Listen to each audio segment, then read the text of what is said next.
and one thing I do like about him, he'll put his head where other people won't even put their boot. Yeah. We want people that are going to be competing for that first team spot, exactly. not another Shaqiri. The way that this brother plays football, when we were linked, I didn't want to comment because I didn't want to smile.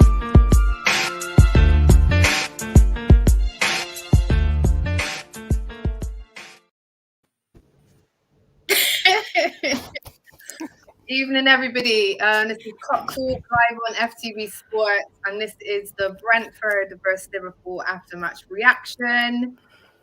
We've got Stoney, our original Kop Talk panelist, in the house. You all right, Stone? Good evening, James. Yeah, and we have Nick, our new FTV panelist, Kop Talk. Welcome to the family. We are now a family. Evening, guys. Evening, James. Evening, Stoney. Good evening, sir. Good evening. You know what, though? Through it all, we're still here with our shirts, with our flags, with our banners. You know, I love my team. But what the hell was that? What was that? That was hard work. It was, but first and foremost, I think it was just for any Liverpool supporters, I think we would probably need a nice cold ice of water. And for the neutral, I just think it was a brilliant game to watch. I'm not gonna sit on here, I'm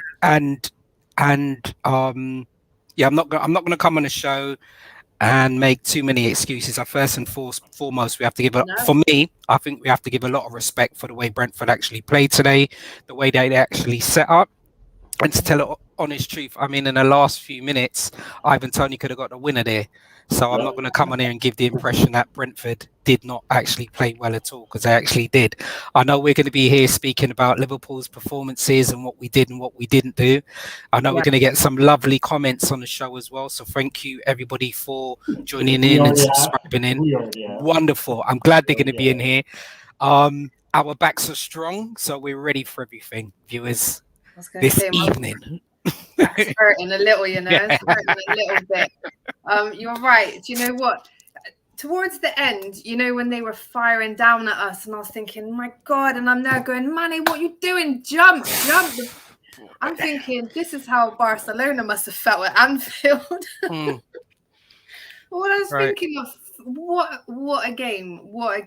I did say to my friends, are you not entertained? Like, that was entertainment, really, wasn't it? Just not 100%. For us, and probably 100%. For them, you know, the highlight of their league so far, and in the Premier League. It was a great game. Full credit to Brentford, full credit to them. They were, I think someone messaged me on Twitter and they said they basically played us at our own game.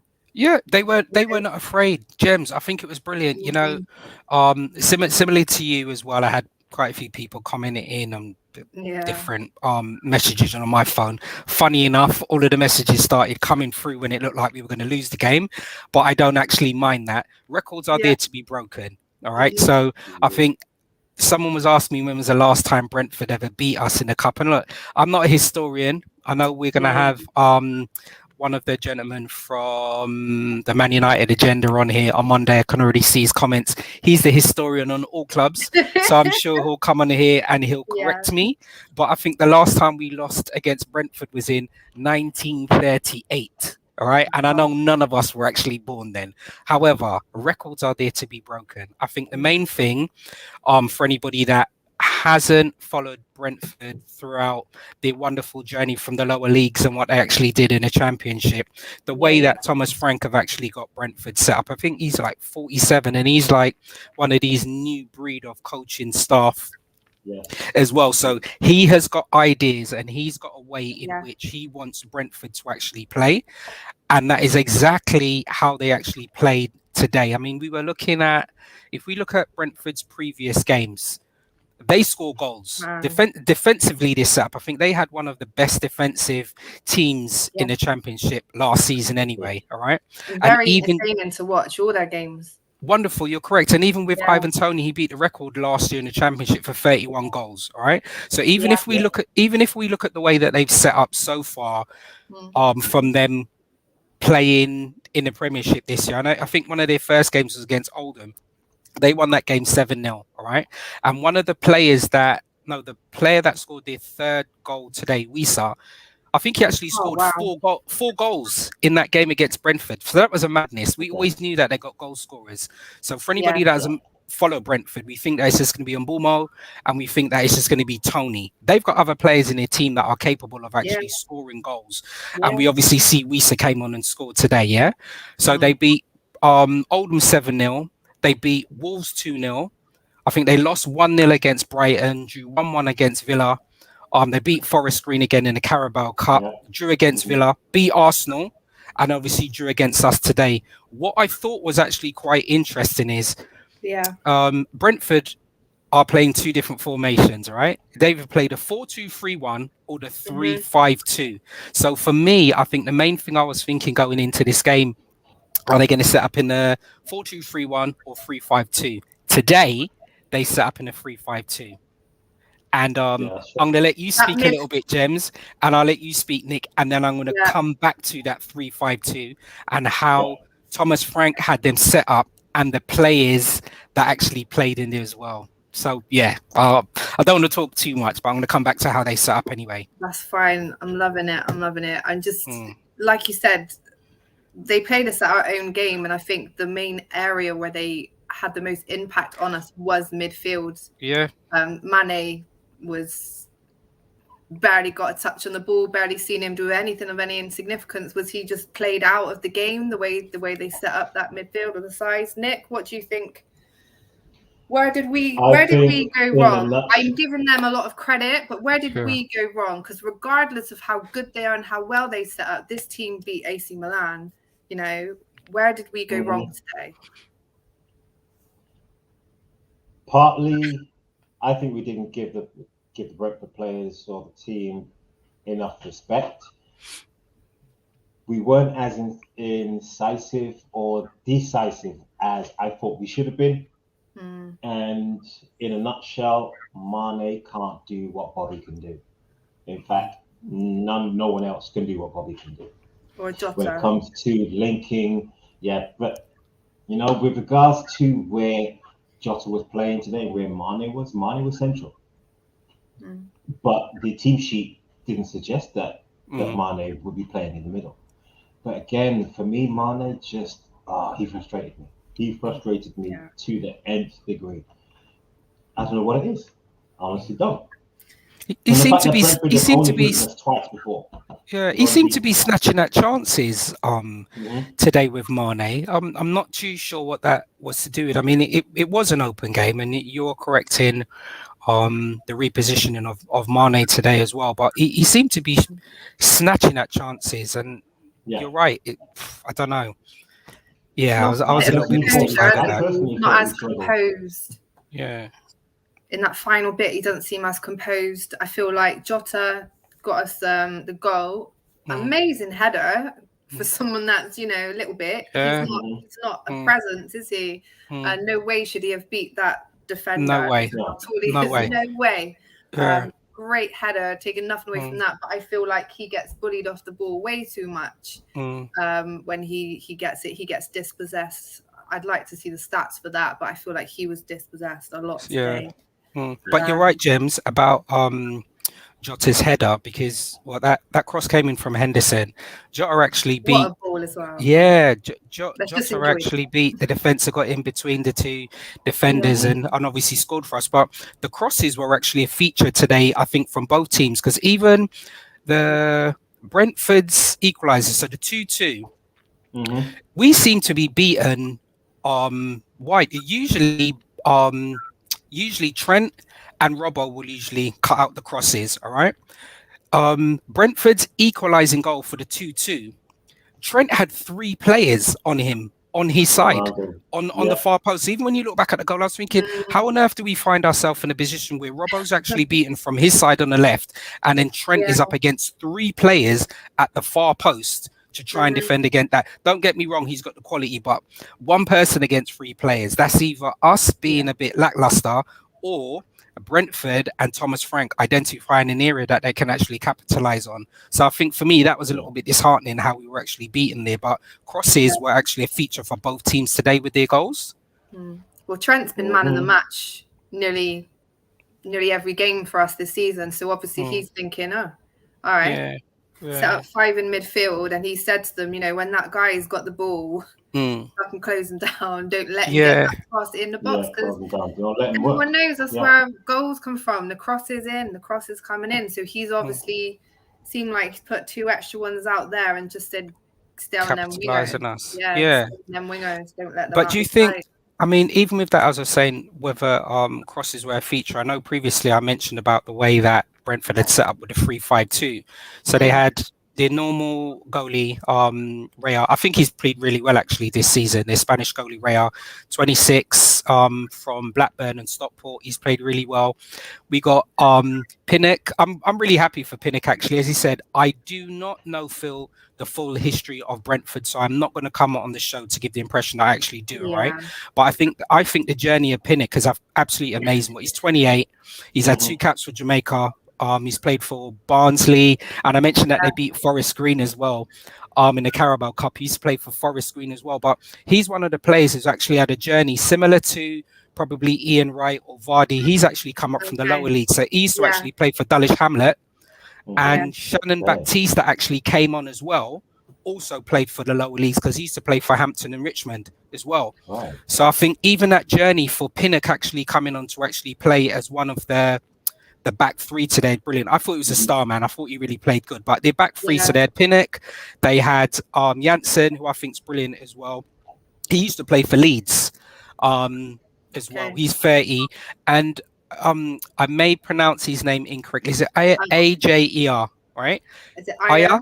Yeah. So I think people forget about the signings that Brentford have actually made as well. All right, because Ajer obviously full Norwegian international, used to play for Celtic as well. So he's actually already got international and European experience. I don't think people There's some little gems in there. They are. They've got brilliant gems. They so need to that watch back next 3 transfer window. They need to try and keep hold of some of these little stars that they've got in the team. So that back 3 I think was solid, and that is the back 3 that they usually play. As I said, I know they play in between the 4-2-3-1 or 3-5-2, but if they do play with the back 3, that's the back 3 that they usually have, and they're actually settled. I thought it was a nice little appearance for Canos. Used to play for us as well, 2015, 2016. Sergi Canos. He actually played today as well. I mean, he only played 1 appearance for us in 2016, but he still featured for us. I thought Norgard in the middle, because just going back to the crosses, I thought Norgard in the middle of the park today gave Curtis Jones and Fabinho and Henderson something to actually think about. It really, really, really hurts me to say it, but I just have to hold my hand up. Janelle in the middle of the park, left-footed central midfielder, and Norgard in the middle of the park. They ran it. And I think for me, that was the difference today. That was the difference. They had us up. In that middle. Yeah, I'd say the midfield is where it was lost and won today. Yeah. They Brentford just... And obviously because of the way we play, you know, if it's all breaking down in midfield, so much pressure is then on Virgil and Matip, because you know Trent and Robertson do their thing. If Fab's having to struggle, then jeez, you know. I think Matip in the first half, he was a bit shaky, wasn't he? Matip, I tell you, had a run or Matip looked like part of his pre-game warm up. I think he was sipping Ray and Nephews, because he was a little bit wobbly today. Matip, that's not like him as well. Because even if you look, he's probably played. So if we have to think of our pre-season games, we have to think of the Carabao Cup, even though we've had 1, and the European. Matip's probably played the most, but he seemed a little bit disjointed today. It's a one-off. He's allowed to do that. For a few. Well, I don't know. The rhythm should still have been there. But Brentford just played with no fear today, and for that, I just have to give them so much respect. Gave us a wobble, didn't they? All right, let me just go through some comments. My head's... Okay. Yeah. All right. They gave us a wobble. They really did today. Right, so we've got a Monday from the Man United agenda. My local club done me proud. What a great game and performance. So this is a Man U fan, but you know, today it's Brentford. That's fine. What do you guys think of Tony? Did he ruffle VVD? Well, we've just said, you know, because it was broke down in midfield, I think it was putting a lot of pressure on Virgil and Matip, and Matip was a bit shaky. I was lip reading Virgil at one point towards the end. There was a corner coming in, and you could see him going, Joel! Shouting. You could see him saying Joel. I was thinking, yeah, right. So yeah, Virg was sweating today, and his pretty hair did get a bit fluffed up today. And you're right about the performance of Tony. Offensively, his numbers speak for himself at Brentford and also at Peterborough. I don't think anybody should question that. But defensively, his knowledge and awareness how Brentford set up when they defended is amazing as well. And as he said, with him dropping back when he needed to, it's like they had the 6 in there between 3-5-2 when they dropped at a 6. And I just don't think we were able to actually manage that today. And he's got energy.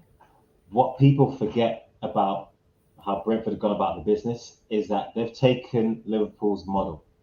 They have taken it, they've run with it, they're using stats and analysis, they're using numbers, they're finding hidden gems. They've done so for 3 seasons. They've found players on loan, they've bought players for less than 2 or 3 million, and they've actually gone on to sell them for twice, 3 times the value.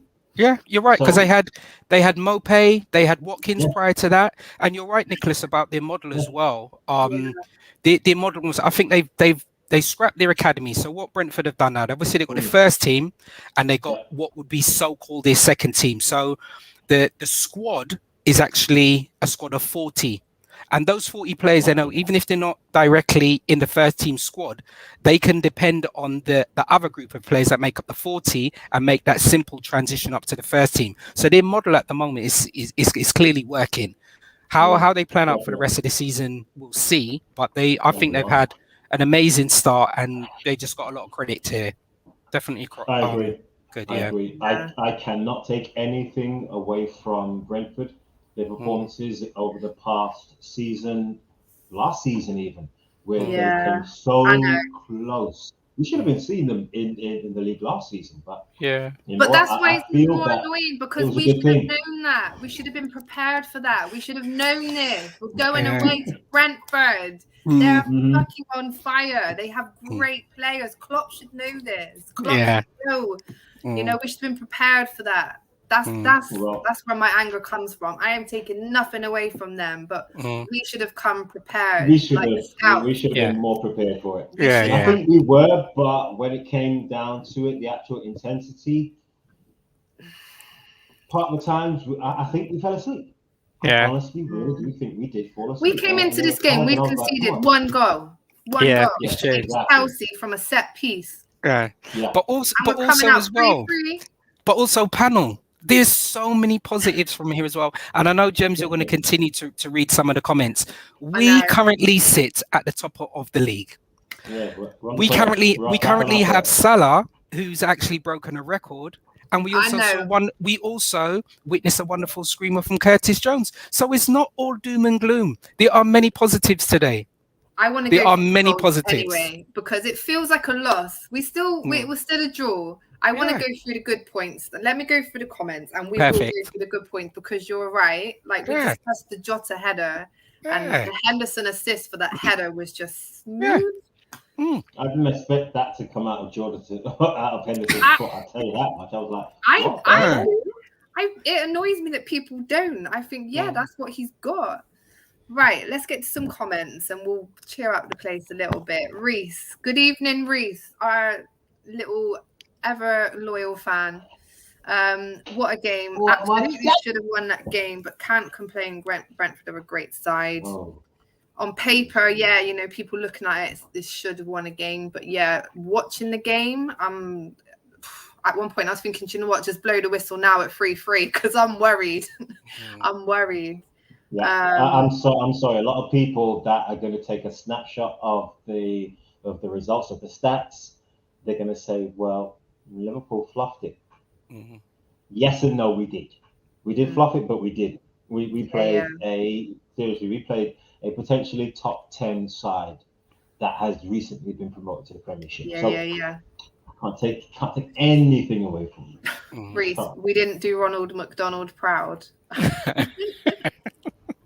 I know. Oh gosh, I like that as well. It's true. It's a good one, that was. I like that. I know that kit. I mean, it looks nice on Verge, but anything looks nice to me on Verge. I'm joking. Right, Mr. Silver Fox.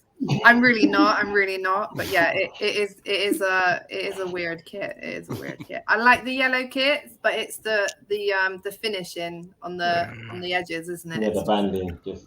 Yeah, no. Mr. Silver Fox, got to give Thomas Frank and Brentford a lot of credit. They have proved already they're going to be difficult to beat no matter who you are. Yeah, well, this is a gooner, so he knows more than most. Yeah, definitely. Trent still calling for help on the back play. Yeah, you're right, Amundi. Yeah, that's the point that I mentioned earlier about that as well. I mean, that was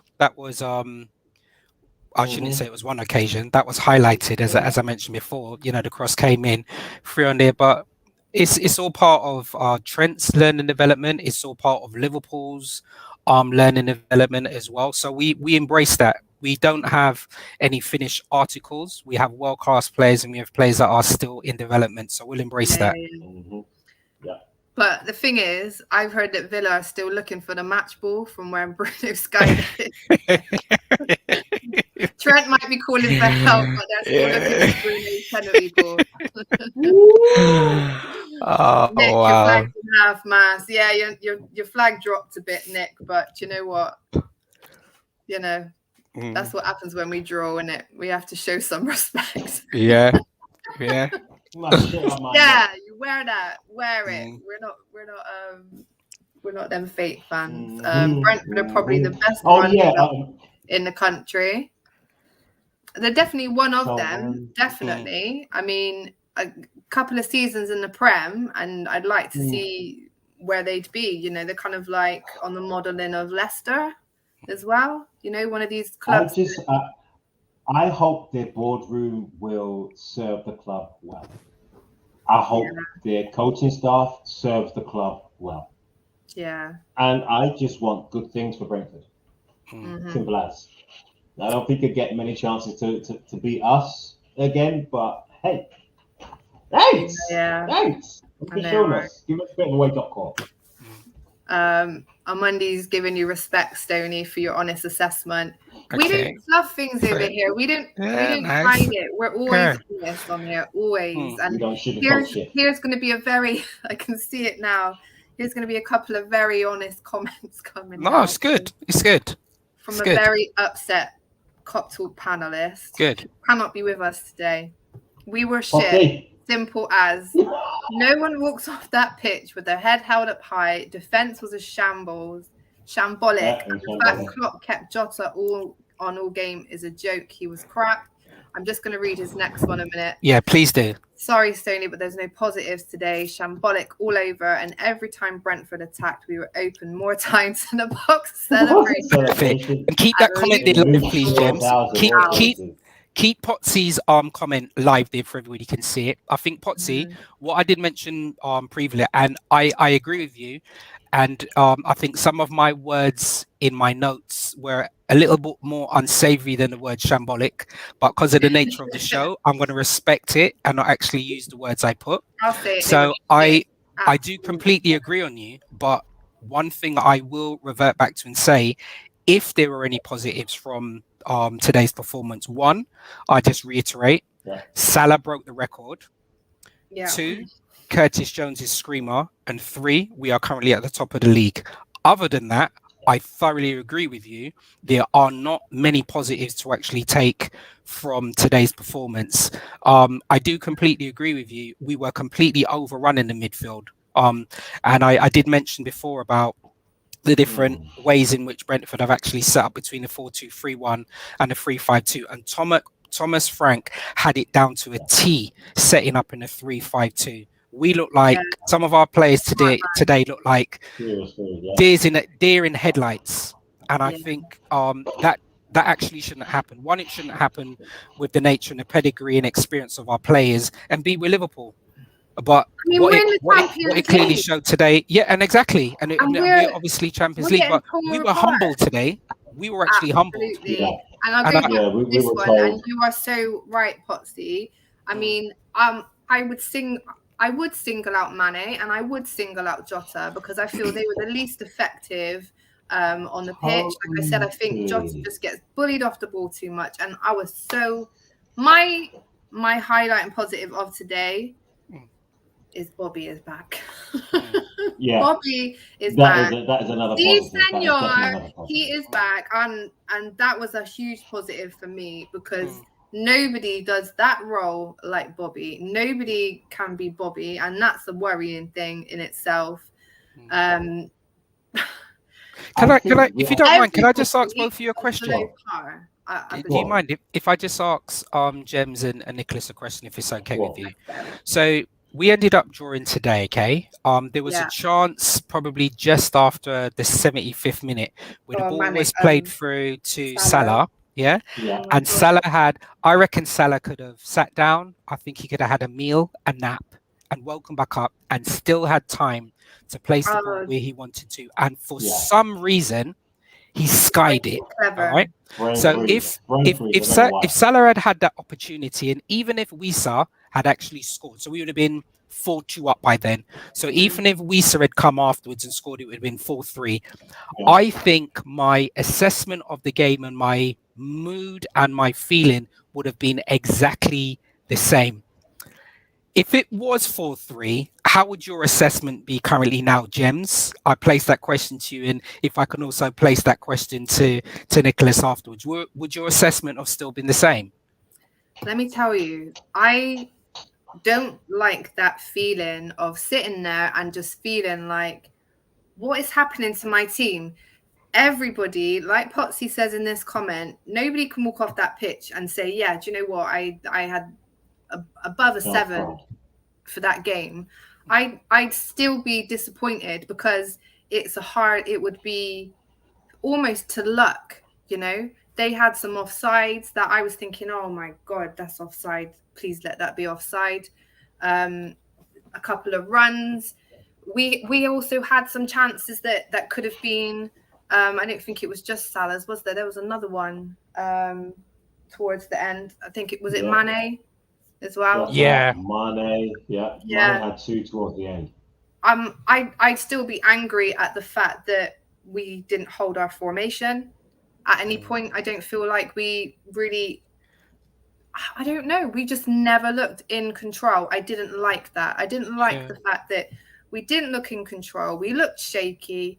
We looked at some points, like even when do you see Fabinho? They gave it away as a foul, but I felt like he was just spinning on the spot. The man pulled his shirt, but I was thinking he should be able to pull Fabinho over. He's a beast. You know, it just kind of summed it up. We were spinning, and I think even Alisson looked shaky because he was put under pressure more than he's used to as well, possibly. So I think even at 4-3, I'd still have this feeling of, oh my God, what was that? What was that? It didn't feel like a match where I'd come out of it and think, do you know what? This team's, you know, I think, Nick? Tommy, I agree. If we'd gone up 2-0, even judging by our performance, if we played the same way that we did, but still ended the game 4-2, 4-3, I would have been vexed. I would have been vexed simply because of the fact that we did not close them down. We didn't change. Klopp didn't change our formation or our impetus. We did at times look lackluster. We looked sleepy. We looked as if some of the players couldn't be asked. And I have got a niggling suspicion. I've got a niggling feeling that Jota and Mane don't really get on. Oh, okay. There's something about how I see them. With regards to their body language, and I'm like, Yeah, I think Mane's a bit of a funny one sometimes, isn't he? Maybe people don't really understand him or get him. You know, there's little jokes that we used to have because Bobby would do a celebration and he'd run up behind and copy him. Right. Don't know if there's a bit of a, you know, I don't know. But that shouldn't come across on the pitch. You know, Mane's a professional. Yeah. I don't know what's going on with Mane right now. There's definitely something.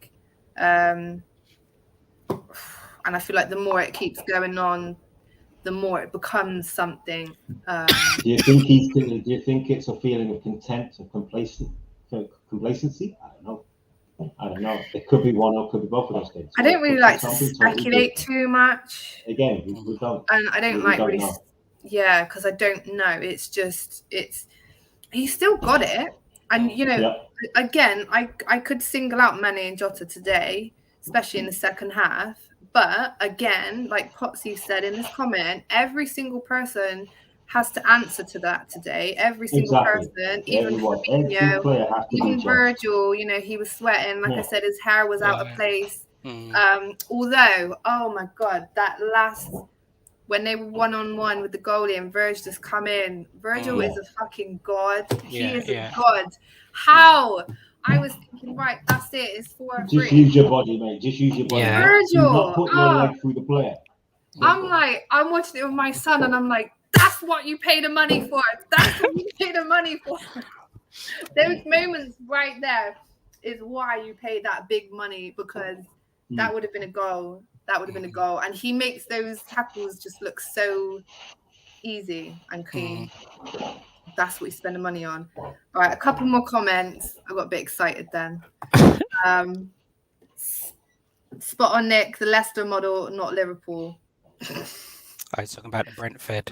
Yeah. Well, it's Klopp's kind of model that he's bringing, isn't it? We've done that one. On Monday, you could argue Monday that Liverpool could come back. Leicester's model. That was with the Sky comment. Yes. Laugh out loud at Potsy. Got that RE Luke show. I love them jokes. I do love them jokes. And actually, his forum's dropped a bit as well, hasn't it? From the England, you know, the England hype. I've noticed his forums kind of took a little slippery slope as well. But you know what's even interesting about Luke Shaw is he said, he has had a little dip in form, as well as, and as he said, Monday is the stats man. Okay, so as well as Luke Shaw played last season, if we're only looking at stats, and sometimes stats could be misleading, all right, because he did put in some really good performances. If you only look at stats, his stats were exactly the same as Wan-Bissaka's at Manchester United, but everybody was only commenting about how well Luke Shaw played last season. Wan-Bissaka played just as good. So on Monday, do your research, my friend, and get back to me, but you'll see that I'm correct, okay? And I would just like to add, all-time assists, all-time goal assists. Luke Shaw is 16 for his whole career. Robbo, do you know how much it is? God. 45. 45. Okay. And 6 goals. Same amount of games, isn't it? Or I think it was the same amount of games. Yeah. And also, it's pretty much exactly the same amount of games. Exactly. And didn't we pay like £20 million less for Robbo than they did for Luke Shaw? Yeah. Pretty much. When you've got problems with your weight, you need to go to Weight Watchers. Be disciplined. Right. This is Kemu from the Man U Agenda. Big up. He's great guy, but this is just funny. This is you can't join in our comments about getting a little dub back, because he's put, what's the noise? Buzz. Oh, it's the B. And then we got Potsy.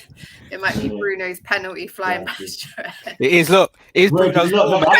Bruno's ball has just landed in my front rim. That's how off it is, all the way from Manchester. Somebody told Bruno that if he skies it over the crossbar, he's like, Ronaldo, you've got goals. Let me get one. Do you know when we come on, my compact One of my sons is a Man U fan, and whenever we watch bless it, him. I always laugh when we watch the game together, because whenever Bruno gets it's a running joke in our house. Whenever he gets the ball and kicks it or has a shot, we say, I reckon in his head he goes, Bruno Fernandes, like boosting himself. So when he has a shot and it's like really shit, we go, Bruno Fernandes. And I think he's his own biggest cheerleader. I think he really rates himself. Talk MU, join the club, Jams. This how it feels to be in the shadow of City. I've come with this before. Sorry, we are not in the shadow of City. Man City. Do you mind just saying something? Manchester City. Wow. Manchester United. And you know are. the crazy thing is, we're actually top of the league at the moment. Yeah. I'm saying, look, I know it's only 6 games. I know it's only 6 games. There's going to be lots of twists and turns. Liverpool, because obviously this is the Kop Talk, we've had an indifferent start. So we've had 6 games. We're top of the league, and we have lost no games. We've lost no games. What on earth is going on? I love comments, and I really love the rationale. I love the banter and everything like that. I know we've had a very mixed day where our feelings are being quite honest, and we are always honest on the show as much as we love our club, everything to do with it. But we're top of the league. We have not lost any games. So when you're talking about in the shadow of Man U or Man City, they got nothing on us. Nothing. He's talking Man City, so he's saying, you as Man U are because it's been a very long time. Oh, they're talking Man U are in the shadow of City. He's saying we are along with them. But Goodness gracious! I don't think so. They won the Prem last season, right? Yeah. Okay. Yeah. We didn't quite match up to that, but we still finished 3rd. The Okay. season before that, we won it. The season before that, they won it. We were 1 point off. 1 point. That is not in the shadows of somebody. And actually, last season we won it. They were a fair few points behind us, weren't they? I think it was. And James, is this comment coming from a seasoned, experienced, knowledgeable Manchester United supporter, fan, expert, giving dues to Man City, who've actually taken over Manchester and making Man United look like they're nothing? Goodness gracious! Armandi, talk to your boy, bro. Oh, I'm saying that. The funny thing is, you want to talk about shadows. It's like, oh wow! You want to talk shadows? They've never won the Champions League. They've never won Champions League. Like you. What shadow are you talking? What shadow are you talking? Because I've seen here he said who are the current champions. Well, they are. But in that case, everybody's in their shadow in the Prem, if that's how you're talking about that. Yeah. Because if we're looking at numbers, as you said, James, if we're looking at numbers, Man City can't get nowhere near Liverpool. Nowhere. No.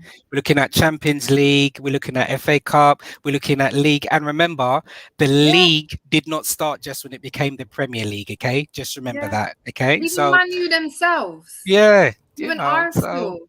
So come on. Talk Man U. Come on. Shadows. Yeah. It's Liverpool, Man U, and Arsenal. Like that's the big. That's the big. You want to talk about like casting a shadow. Yeah. All these newbies with the money coming in, they'd love to have the riches and the quality in their cupboards that we've got. You know. Exactly that, James. It's like new money trying to talk to old money, but old money still got money. Yes.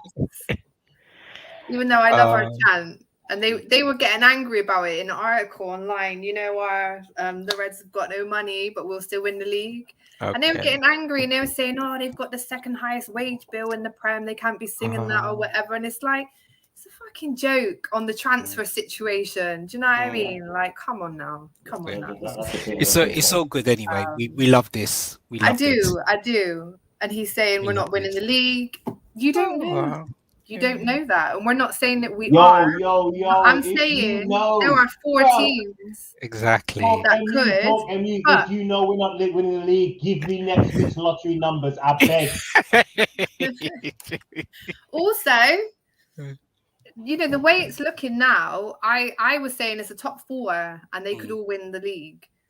But you know, the more I see Man U, the more doubtful I'm getting. I thought that Sancho and Ronaldo would have more of an impact than what they have. It's true. And I don't think other players have upped their levels to match the signing of Ronaldo as much as I thought they would. I'll give it time. But even the games that they've won, it hasn't. And you're right, James. It's so early in the season that talk about winning the league who could be positive. We'll just give just only one prime example, and I understand it's a Liverpool show, right? And excellent comments by Talk MU. We deeply appreciate that. This is just a fact. It's not me. This is just a fact. Okay. If Brighton win their next game, they are above you, Manchester United. Just let that sink in for a moment.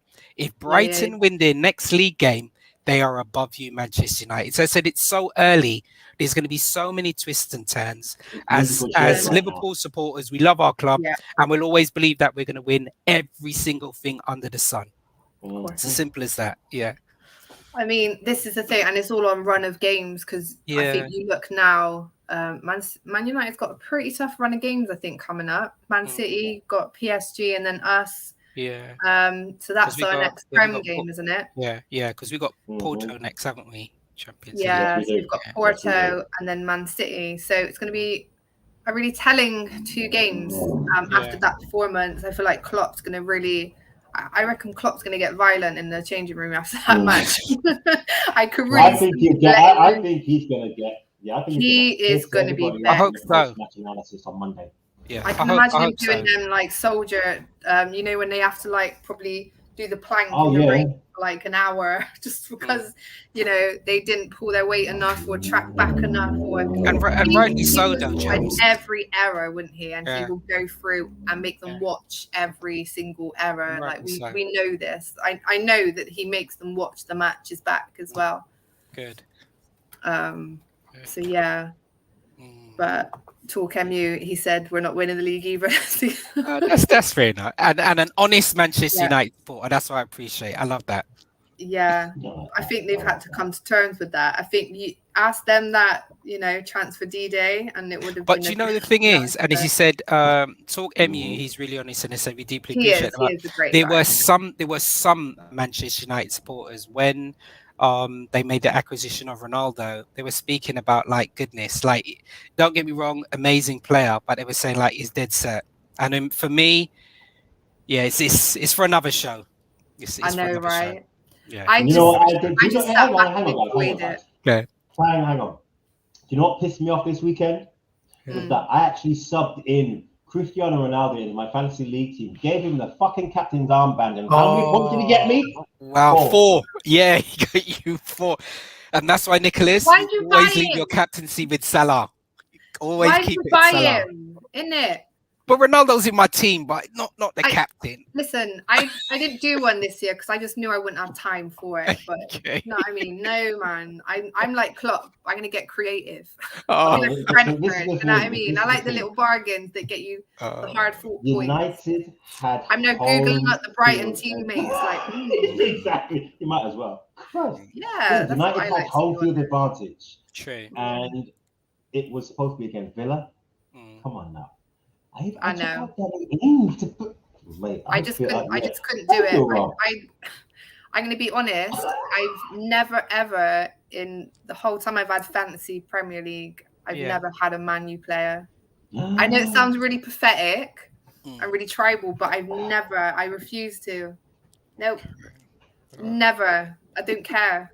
I can't be as tribal as you, Jem. I want to win. Yeah. So I've got Man United. Exactly. I always say, think about the points. Think about the points. You know he's a dirty sub, but think about the points. Fuck the points. This means more.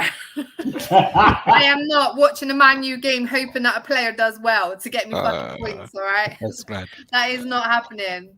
No. That's too much of a conflict of interest for me. I'm not. It's bad enough when you're playing a team like, say, Chelsea, and you've got flipping Mendy in goal, and you score, and you're like, oh shit, I've lost points now. Yeah, it's so bittersweet. No, I don't like it. It stresses me out too much. Yeah, but no, I'm not getting any joy from a Man U game, so I'm not having any in my team. Right, I think we'll wrap this up now, boys, because we've said all we've needed to say. Next game is Porto. Like I said, I think Klopp sat them down and he would have made them watch every minute of that game. And he probably paused, like Monday Night Football with Jamie Carragher and Gary Neville. I can imagine him and the coaching staff. Look where you are, and look where they are, and look where this is. And he'll be analysing that. And in a way, it's a good thing because it's shown a weakness to us that we didn't know we had. But big up to Brentford. Like someone said on my Twitter, they played us our own game, and touche, because they won. They didn't win, but but let's end on our positives. Okay. Mo Salah, 100 goals for Liverpool, the fastest player to do it, and I think he's just behind Aguero, isn't he, in the Premier League? To do that. He's in the top 10 all time. That's right. I think, there's Alan Shearer. Someone please get that off the top. Someone soon. Record needs to go. Come on now. Do you think it's just because of like the style of play back then and the way he was playing in his team, like the 4-4-2, like he's at the front, like, do you know what I mean? It's like it's not necessarily that game anymore, is it? It's not that game anymore. I think of Ian Rush. I think of Ian Rush when I see that. We don't play, like, a lot of teams don't play that with just one striker. That's your goals. Do you know what I mean? They come from a lot of different places now, like Brentford today, all over the place. I saw that lineup and I said, we're going to have trouble today. So, talk saying Porto are going to slap us up, apparently. That's okay. Man United got Villarreal, haven't they? I was just going to say as I said, you know what I love? This is the beauty of talk, Kop Talk. This is the beauty of football. People have what we will say. We support so many channels, and just so you're aware, Talk Manu, we will definitely be subscribing and tuning in to the pre and post show for Manchester United and Villarreal, and we'll have some wonderful comments for you, sir. And I mean, why is he here anyway now? Like, I love it. I love it. Villa and had a penalty. Rent-free. Klopp is living in Ole Gunnar subpar's head because all he could talk about and cry about was penalties. And actually, there was one point today where I think one of our players got pulled down the box. And I thought, if that was Man U, they'd be crying about that. But I just thought, fair enough, not a penalty. Don't care about it. Ollie is out there all in. I'm going to leave with this. Since 2019. I'm going to leave with this one, Jess. I'm going to leave with this one. Okay, Bruno. Let's go. 1 point, 1 goal. Not 3 points. Sky it. Bruno Fernandes. And that's noise the ball as it's leaving the stadium. So yes, Talk MU. We have Porto. We're going to show you how to cope with a hard group, and you go and get PTSD from playing Villarreal again in your final game. Right. You're saying that you love it. Love the banter, but you can't bring it to us. Do. Can't bring it to us yet. You are in our shadow, and that is how we're going out. So you had your little peek, you had your little time in the sunshine. Time to have your day. And you are in our shadow. End of. And